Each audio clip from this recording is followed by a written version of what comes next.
Welcome to the Hardwood Hawgs Podcast. I'm your host, Mason Choate, joined by JC Hoops, Jackson Collier. We're from HawgBeat.com, HawgBeat.com. A lot of great content over there, basketball, football, a lot of stuff on the message board, the premium message board, the trough.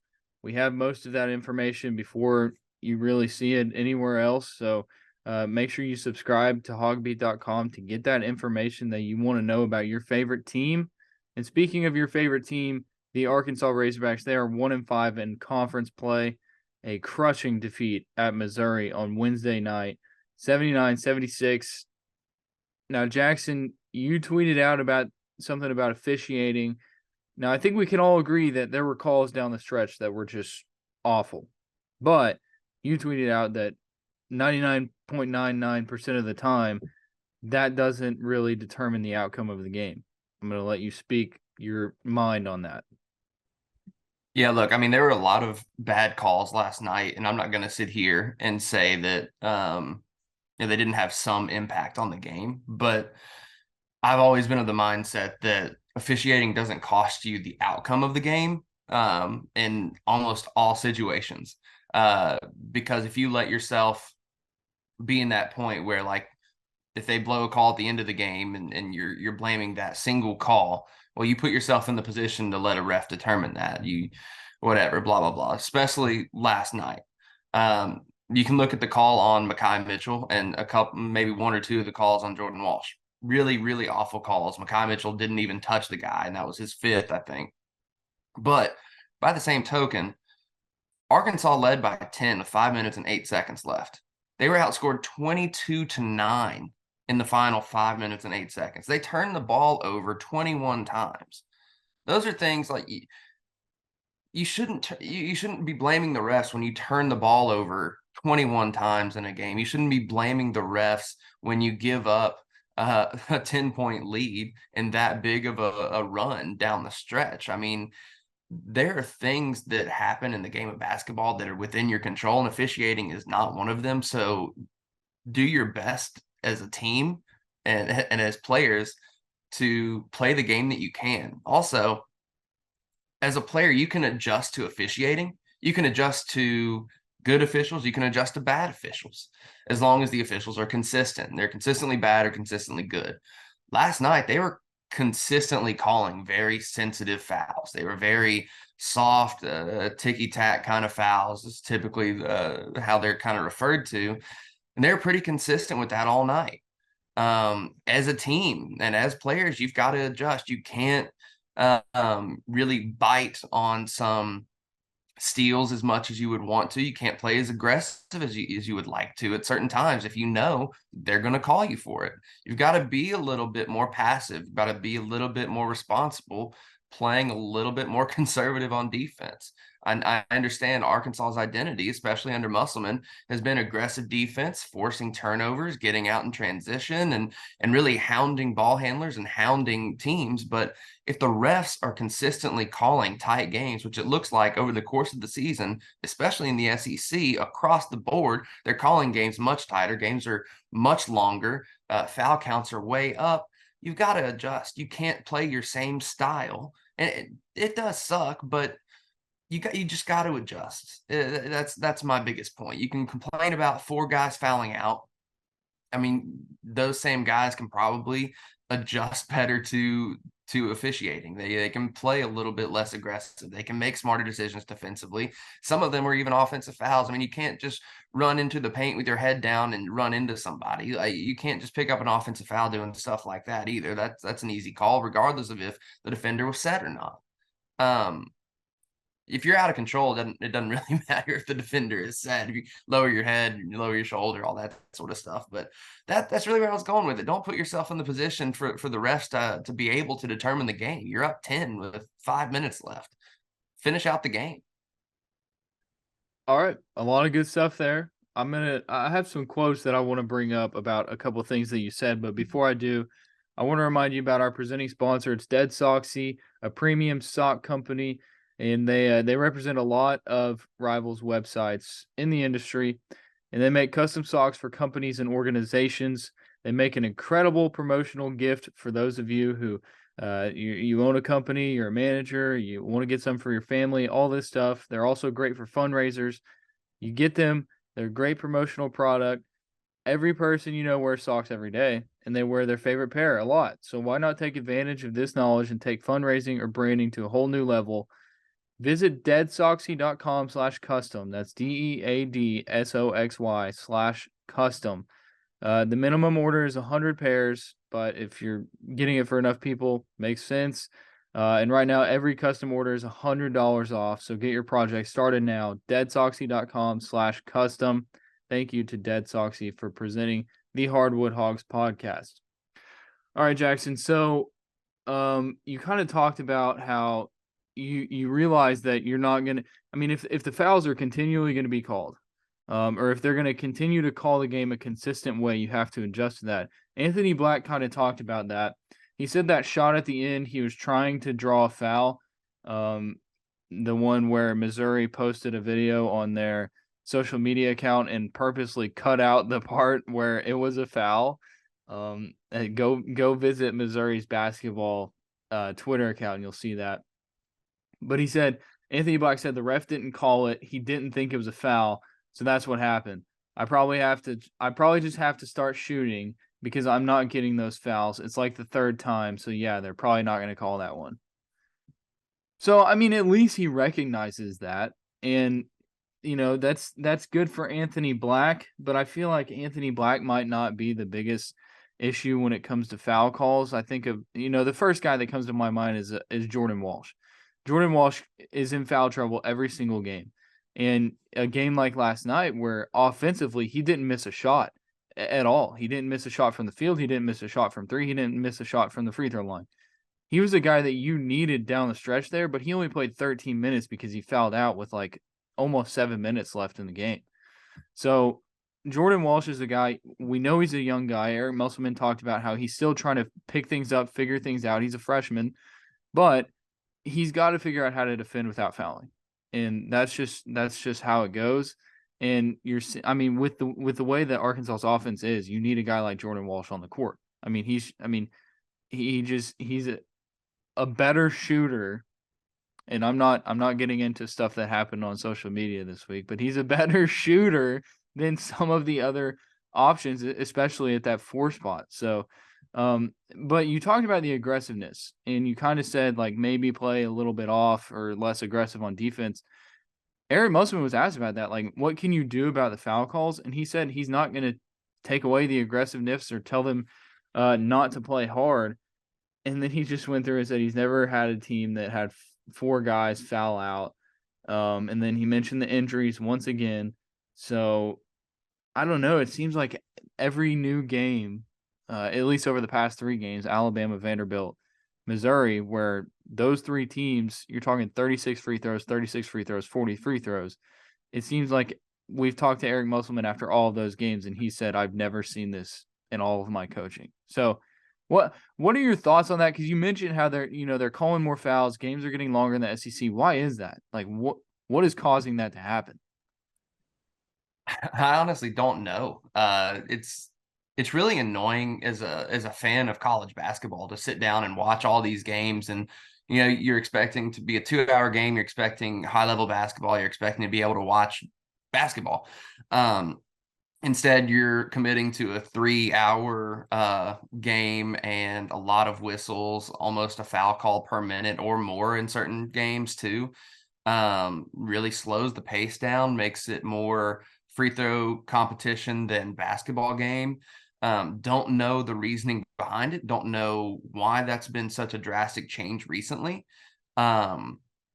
Especially in the SEC. I think it's kind of countrywide too. I think I have some buddies up that are Big East fans and have said similar things about Big East officiating too.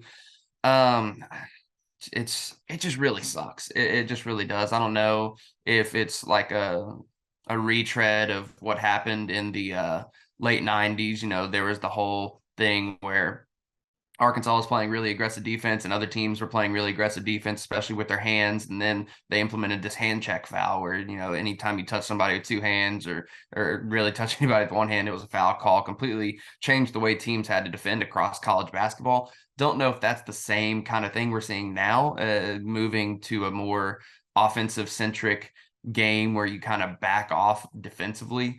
Don't know if that's what's happening. Don't know if it's a concerted effort, but the results are there. It's what's happening.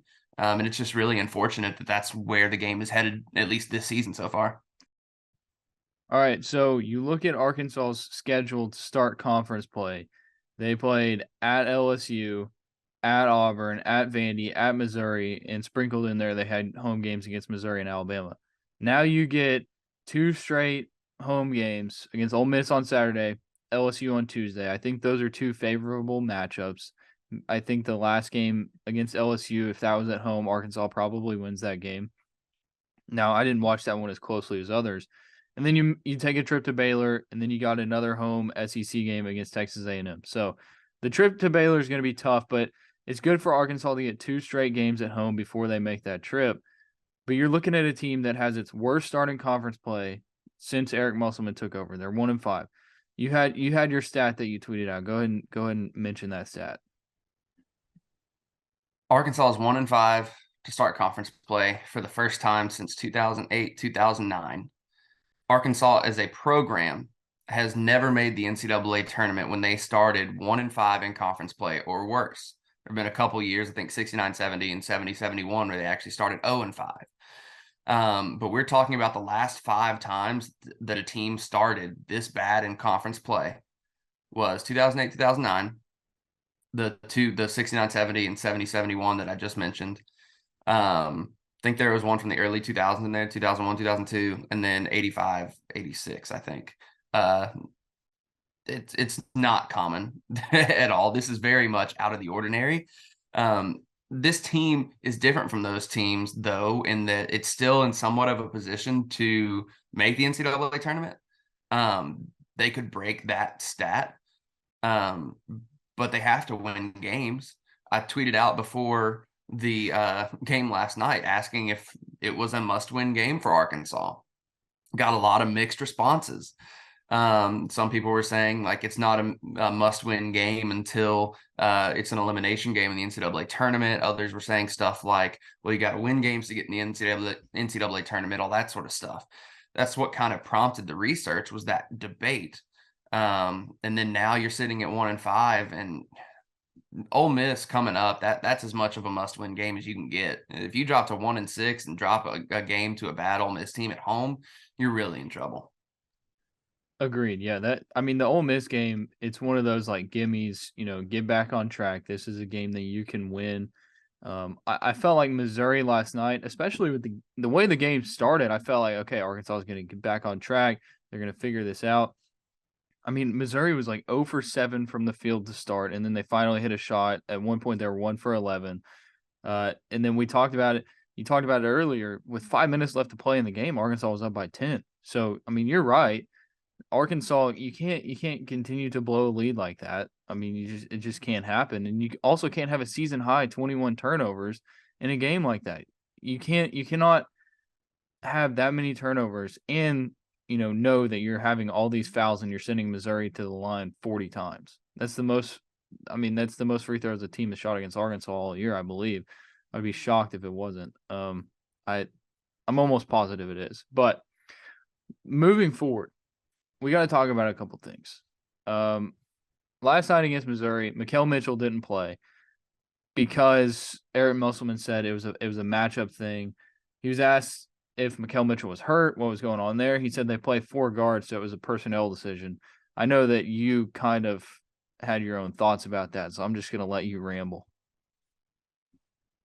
I didn't understand that response because you look at the box score, you look at the minutes played, and the starting lineup was Makai Mitchell and Kamani Johnson, 2 bigs.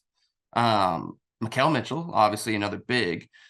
I don't understand saying that Missouri played 4 guards, so I can't play Makel Mitchell when he started the game with 2 bigs and played 2 bigs 30-plus minutes each. Kamani ended up with 30 minutes, fouled out, would have played more. Makai ended up with around 35 minutes. And I guess I didn't understand that response. I understand that Kamani was supposed to draw the matchup against Kobe Brown. Decent matchup, size wise, all that sort of stuff. Kobe Brown put up 17 and 6. Another stat by one of our posters on the Truff. In the second half alone, Arkansas was plus 12 in the 4 minutes and 50 seconds that Kamani Johnson was off the floor, and was minus 16 in the 15 minutes and 10 seconds that he played. I think this is going to be the second or the third podcast in a row that I've mentioned this, and I'm not trying to be too hard on the player, but rotationally, you've got to figure something out. If things are suggesting that something is not working, you have got to change things. And I think that is one of the glaring things that needs to change. Against Vanderbilt, he played 9 minutes, 0 points, fouled out, didn't draw a foul, had 1 offensive rebound. I didn't think the answer was more Kamani. I didn't think the answer was 30 minutes of Kamani. He plays hard. I've said over and over again, he plays hard. He rebounded really well last night. He got some offensive rebounds. He scored. He hit a couple free throws and I think even had a layup or something. He plays really hard. There is a role for somebody to be that enforcer, to play really hard. I just don't think it's 30 plus minutes a game. I don't think it's 25 plus a game. And going back to the response that Musselman gave, if that's the case, and you look at, like, if you're not going to play Mikal because Missouri runs 4 guards, and you're saying, oh, but Kamani matches up with Kobe Brown, and you're seeing that is not working, I would like to see something different. Obviously, Jordan Walsh fouled out. He would have been that something different had he not fouled out early. So, I mean, that's obviously one option. Darian Ford got some run in the first half. Looked like he actually played pretty well. He scored. He took it to the rack, his free throws, all that sort of stuff. Matchup-wise, Jalen Graham came in and turned it over once or twice, and I understand that. But as far as versatility, speed, athleticism, all that sort of stuff, he would probably be the better matchup against Kobe Brown. Maybe not the same size Kamani has. Kamani has the size advantage there as far as like girth, not height. I don't know. I would have liked to at least see some run there too, or bring in Mikal to spell Makai at least. Because I mean, I've been a proponent for Makai playing a lot of minutes. He played a lot of minutes and played very well. He's one of the few Arkansas players that finished positive in the plus minus last night. 35 minutes, he played really well, but bring in Mikal to spell him a little bit, maybe.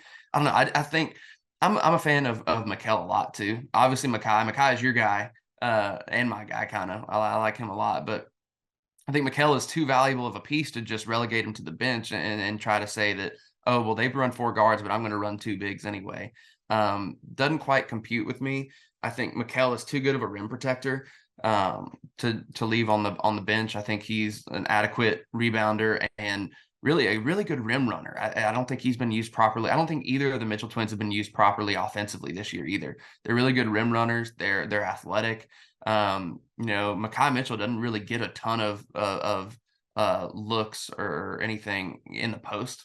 It's kind of a situation where somebody will drive and dish to him, and he'll finish a layup or something, but the offense doesn't really run through him at all, which I don't know. I would still like to see that again. I'm going back to this for the 3rd or 4th podcast in a row. I would like to see more touches in the high post, especially for a team that can't really shoot. I mean, they shot 41% from 3 last night, granted. So that they had that going for them, but that's my piece on all that. Well, the way I look at it is that their game plan worked. You talk about Kamani playing 30 minutes. Yeah, I get it. I mean, the game plan worked. You're going to out-rebound a team that's really bad at rebounding and hope that wins you the game. And they almost doubled them up. Arkansas had 42 rebounds. Missouri had 23 in the game. So you dominated them on the glass, but it goes back to the 21 turnovers. Like, that's just not going to win you the game when you have 21 turnovers and they have 12. I think Missouri scored 31 points off of Arkansas's turnovers. Arkansas scored 13 off of Missouri. So that right there is the difference. And you include the 40 free throws that Missouri shot. They made 30 of them.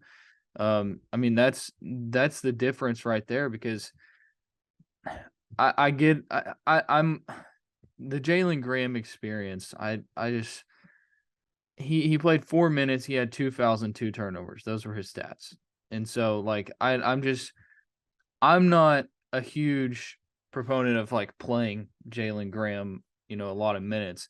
Do I think Kamani should play 30 minutes? I don't know. I'm not. You're the basketball guy, and I trust your word. But also Mikal, like I've been impressed with Mikal when he started the past couple of games. Like I felt like he's played good basketball. I understand matchups and all that, and it seems like things worked out aside from the turnovers and all the foul calls. But it's a tough game for Arkansas to lose. You look at some of those calls down the stretch. You don't blame the refs for losing a game, but those are like game defining calls that just are unfortunate for Arkansas, especially in a game when you need to win. But also, like, don't blow a 10-point lead and don't turn the ball over 21 times. That's just how it goes. Now they're lucky that they get a break against Ole Miss coming up. Ole Miss, a team that I mean, we know Ole Miss basketball, we know how they are, but you get them at home. It's an 11 a.m. tip. It's a bounce back game, but I don't know. I mean, is a win against Ole Miss going to really give you that confidence? An Ole Miss team that's 9-9 and also 1-5 in conference play? Maybe it does. Do you think that maybe this is the game where they, go out on a limb and start a guy like Darian Ford or Joseph Pinion, or maybe Barry Dunning gets some run? I guess I'm not even at the point yet where I'm going to call Ole Miss a guaranteed win. I mean, it's just, man, the team played well last night. They played well against Vanderbilt for the most part, but they have collapsed. That's back-to-back road 10-point leads that they have blown in the second half. Granted, they're back at home now against Ole Miss, so hopefully you wouldn't blow a 10-point lead in the second half at home. But I'm not confident enough to just chalk it up to a win yet. I'm not even gonna say it's like a nice game to have at this point. Arkansas just needs to see a W in the win column, and hopefully that comes Saturday. I kind of pontificated a little bit before the Missouri game. I would have liked to see some Joseph Pinion in the starting lineup.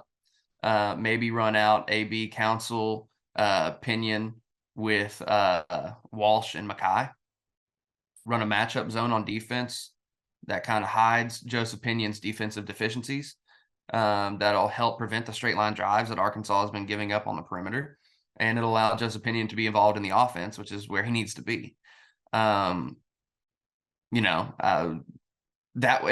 also having that 4 and 5 of Walsh and Mackay, you don't sacrifice any rebounding there because those are two of your best rebounders on the team at the 4 and 5. And, AB crashes well enough. Council and Pinion might not be the best rebounders, but, I understand game plans, matchups, all that sort of stuff, but you got to give and take here when you're on such a losing skid. And I think you just got to try to find something. If defense isn't working, if you're fouling too much, if you're getting guys on the line too much, if teams are scoring too much against you, as opposed to previous seasons and earlier in the year, we were allowing 60 points instead of the 79 and 97. You got to make an adjustment. I think you're going to have to go be a little bit uncomfortable, try to go shoot out or something. I don't know. I don't have all the answers. I'm just kind of spitballing a little bit here, seeing things. It's a tough ask. I don't want to be in Musselman's spot. You lose 2 first-round NBA draft picks, one of them a lottery pick that you base your entire offense around, and you're told not told, but you have to, in the middle of conference play or at the beginning of conference play against a gauntlet to start out, you got to change your entire scheme. That's not easy to do. It's just not. I don't think anybody really has the right answers right now until, obviously you figure out something that works. Yep, I agree. I want to get to a couple more points before we wrap up, but I got to tell you about Bet Saracen. It is the mobile sports gambling app of the Saracen Casino Resort, and they are a partner of HawgBeat.com. So for games, once a week, we do the Bet Saracen, player props, odds, lines, everything. We do a story breaking all of those down, and we give our picks. And then we also talk about it on this podcast every week. Of course, the line has not come out for the Ole Miss game on Saturday yet, but last night they had a lot of great stuff going on. They even had some specials. They had halftime boosts. You could bet players over points for the second half. So like Anthony Black over 6.5 second points, Ricky Council over 9.5 second half points. Mekhi Mitchell was in there. Devo Davis was in there. They were all at plus 100. So you're getting those at plus odds. And you can only get that on the Bet Saracen app. They're the only app that's going to be running specials like that on Arkansas basketball. So go download it and get all of those bets that you want to get on Bet Saracen. It's on the Google Play Store or the App Store. Thank you to Bet Saracen. Really appreciate their business and all they do. And they also got a lot of great stuff for Arkansas basketball. All right, Jackson, I want to ask you about this. So we've talked about this on this podcast before.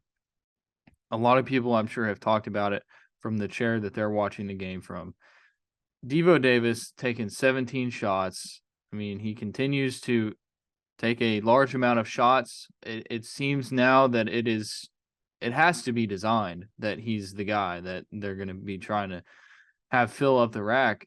But it's almost like they're trying to have him fill a role of like JD Note or something. And it's just Devo Davis is not JD Note. He went 7 for 17 last night. He did hit 3 3-pointers. He had that streak where he was really hot. He had like 3 shots in a row. But is he that guy that you want doing that? Do you want him taking 17 shots a game? I don't know. I would prefer not. I don't think. But I mean, if Musselman is going back to last year where like they needed a guy, I guess the logic is this is a guy who's been in the program for 3 years and he's either really hot or really cold. You know, he'll make some really, really good plays or he'll turn the ball over. And last night finished with nearly a triple-double, 18 points, 9 rebounds, and 6 turnovers. That's not the right kind of triple-double you want to have. 6 turnovers is way too many. To 3 assists. But I don't know. I would prefer him not take 17 shots. I mean, a lot of them were good looks. I will give him that much. Especially when he was hitting that streak, he hit 3 threes in a row that were wide open, or maybe not in a row, or 3 out of 4 or something, and mostly wide open. Then he came in. I think he missed 3 in a row. Some of them were heat checks and they were contested, and I think one of them just hit the backboard and no rim. Like those are the types of shots he doesn't need to take. If he can reel it in, adjust and realize what's a good shot versus what's a bad shot. I understand when you're playing the game, you feel different. Like if you're hitting shots, you're in the zone. Like you want to pull, you want to like take those heat checks, but reel it in a little bit. Differentiate what's a great shot versus what's a bad shot. Also, kind of focus a little bit more on not dribbling through 4 people with your head down to get into the lane and pick up an offensive foul or turn the ball over. He's just out of control at times doing that stuff too. But then at other times, you know, he looks really good, dribbling with his head up, you know, makes a really nice pass and gets an assist to Mekhi down low or Kamani down low. I don't know. He's one of the more polarizing players I remember and playing for the Razorbacks. I think he's up there with Kai Madden as far as being so polarizing. You know, he has results that speak for themselves. I mean, he's a good basketball player. There's a reason he's playing as many minutes as he has, but I don't think he needs to be shooting as much as he is. I think he needs to make better decisions, better shot selection. All right. Well, there's not a whole lot left to talk about. You know, if you want to look at a couple of the bright spots, Eric Musselman said that the competitiveness was better. He thought they competed at a high level against Missouri. After the Vanderbilt game, all he could talk about was a lack of competitiveness from his team. So that's a bright spot. You know, they had their best 3-point percentage of the year, 41.2%, 7 of 17 from behind the arc. That was the best of the year for Arkansas. Still, I mean, 7 made threes That's not a lot compared to some teams, but for Arkansas, good for them. They had one of their better offensive rebounding percentages on Ken Palm of the year, 44.8%. That's number 2 on the year. Turnover percentage was the highest of the season, though. So, I mean, that makes sense because they turned the ball over the most they have all year. Darian Ford, I mean, he played some good minutes. Maybe that's something to look at, or maybe that was just this game. Last time Arkansas played Missouri, it was another freshman, Joseph Pinion, that stepped up. So maybe it's just Missouri.